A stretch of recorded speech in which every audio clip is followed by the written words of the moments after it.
Let's begin with Dr. Randy Abbey. You say the situation is where we have beans, but they are not buying. The beans are too expensive. How did we get here?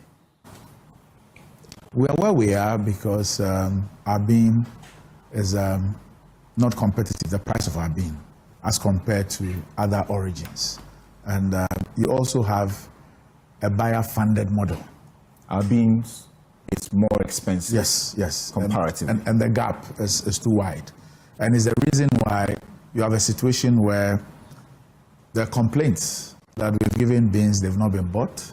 We have beans, they are not buying, yet there's no smuggling. Last year, you didn't have a situation of we have supplied beans, they've not been bought. We have beans, they are not buying. Yet there was massive smuggling. Almost on a daily basis, we had arrests or reports of smuggling, to the extent that we even had national security meetings on smuggling just last year, because we were paying $3,100, and if you go to places like Togo, who operate close to the price on the terminal, they were operating 6,000 and upwards, and so you had a situation where there were merchants who were actually coming onto the farms to even buy from the farmers, and the farmers didn't even need to smuggle the good themselves. These people will come because they were paying us almost twice as much. Yes. And so, although last year you didn't find the situation of there's no money to buy the crop, we have given our bean, it's not been sold, we had massive smuggling. But this year, you do not have incidents of smuggling, even when you have situation of farmers saying that I gave my bean, I've not been paid, we have beans, they are not buying. And I will use the story of Volta and OT to illustrate this point. For the entire 24-25 season, Volta and OT contributed 97 tons to the 590-something thousand, almost 600,000 tons that we made for 24-25. This year, as of December, Volta and OT had contributed 2,500 tons.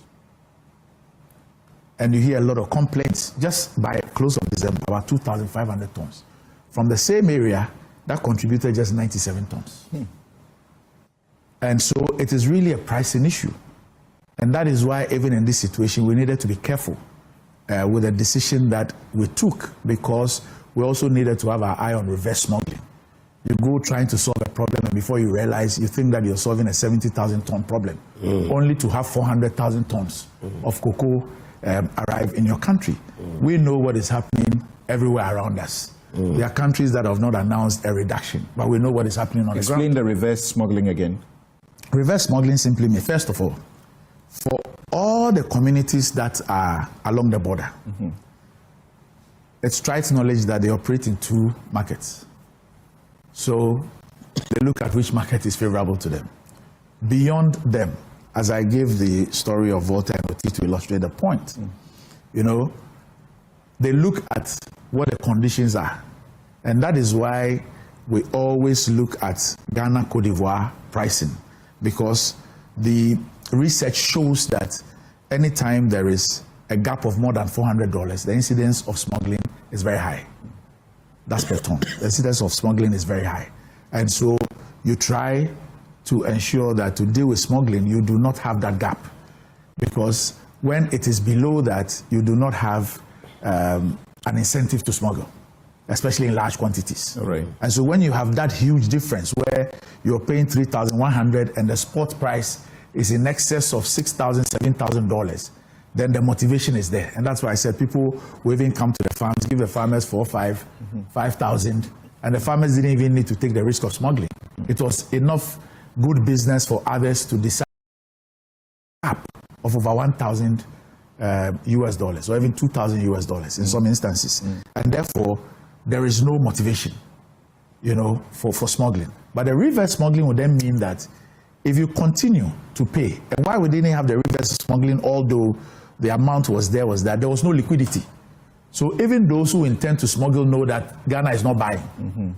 But immediately Ghana starts buying, and starts buying at that rate, there will be the motivation for those around us to then bring in Right. a lot of the cocoa. We all know what is happening in Cote d'Ivoire. I'm sure that in your research you would have seen the farmers in Cote d'Ivoire complaining.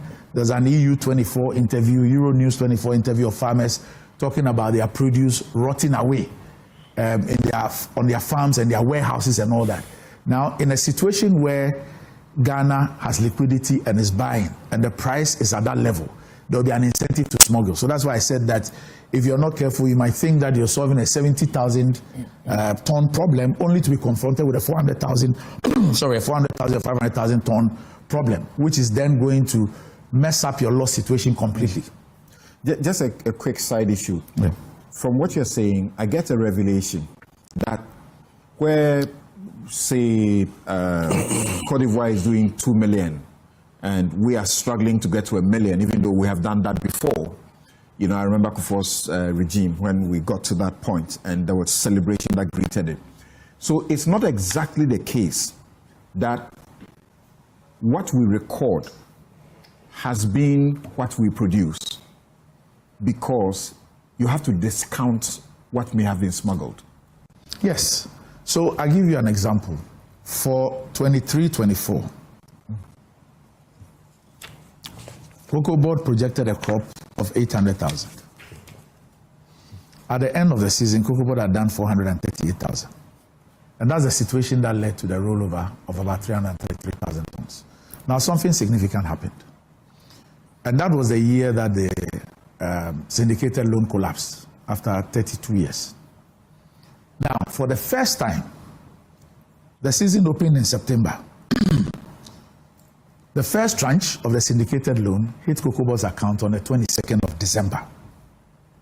According to Licobag at their press conference, the first time they received money was January 26 of 2024.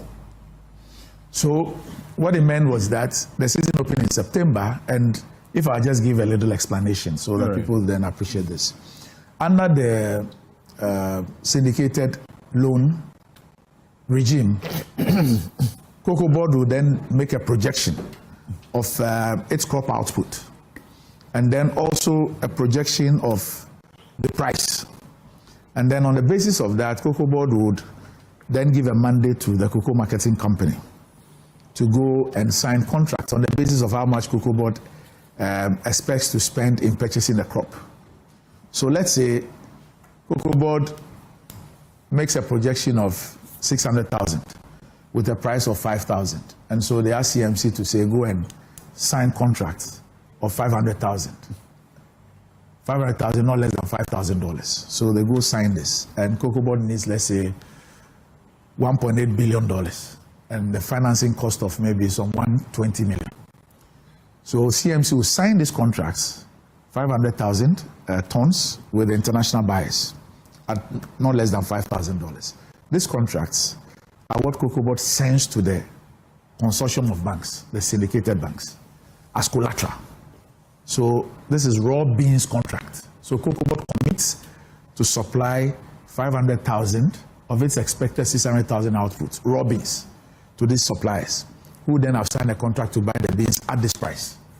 Now, once the banks receive this, they then, on the basis of that, look, we have a 2.5 billion CD collateral, dollar collateral. Cocoa Board needs 1.8 billion plus financing cost is less, 1.92 billion. So we'll release the money on agreed tranches. This money comes to the central bank. The central bank gives Cocoa Board the CD equivalent, Bank of Ghana rate. Then out of this money received by Cocoa Board then gives what is called seed fund to the licensed buying companies.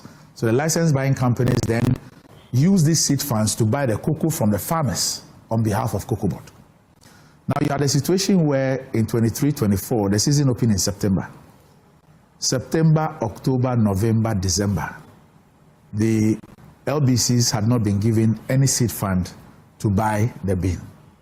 Now, this is at the peak of your main crop season. What do you think would have happened during this period?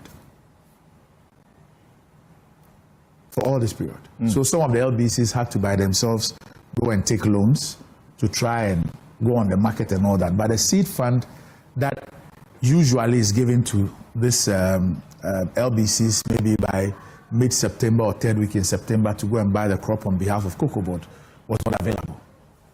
In a situation like that, you shouldn't be surprised if there is smuggling. There's the suggestion that you could have preempted something sometime in November in 2025. All right, so you see, when you discuss this issue without factoring in the funding model, then you miss it. You see, I've heard people speak about forward sale and all those things. Now, look, Samson, if you project to do 650,000, and by the time we go to where we were, you are done 581,000. By let's say first week in January, 581,000. That's by 82%. So where is that argument coming from? I hear people say that, oh, you do forward and you forward sell about 70% and all that. By the time that we got into this situation, Cocoa Board had taken over 581. 530,000 of that had contracts. 530,000 of that had contracts. So the 5,040 that was promised the farmers, you had a commitment on 581,000 of your projected 650,000. So where's the argument coming from? That they were only doing spot pricing. In fact, some of the 25-26 were forward sold in 24-25. Some of them were forward sold in 24-25 during the 24-25 season. So the issue about they should have done forward sale and they changed it and all that. Now, mind you, you see, under the syndicated loan regime, you are bound to find contracts for the sale of the raw bean to collateralize the loan. So you sign these contracts and present these contracts to the consortium of banks as collateral for the advancement of the syndicated loan. Now, when this collapsed and we had this buyer's model, it is now the buyers who place the orders. And then it's the buyers who provide part of the funding for the purchase of the bean. So you are only liquid, or you only have liquidity when the buyers advance money to you. Under the syndicated loan scheme, you've done the thing, you have agreed on intervals for the money to come. Those monies come in, you have control over your money. You take the money from the Bank of Ghana, you give seed fund for the LBCs to go and buy on your behalf. Under this model, which started from 24-25, it is the buyers who then make an order. I want 50,000 tons. And they make a declaration, maybe says that, I would want it in November. And then they will give you 80%. It was 60% in 24-25 because the farmer share was about 63.9. When the farmer share moved to 70 on the basis of the NDC's manifesto, then it had to move to 80 because the 60 will not be enough to even buy the bean from the farmer. So it is the buyers who then provide the liquidity for you at every point in time that they make an order for you to be able to give that to the LBCs to go and buy. So at the point when the buyers decided that, look, your beans were too expensive for them and they had many other origins to buy from, you have a liquidity problem. But I'm saying that at this point, we are done about 82% of our projection. But once the buyers move from your market and they are not purchasing, you do not have the liquidity because they are funding the purchase of the crop. And that is the situation that we found ourselves in. Okay. So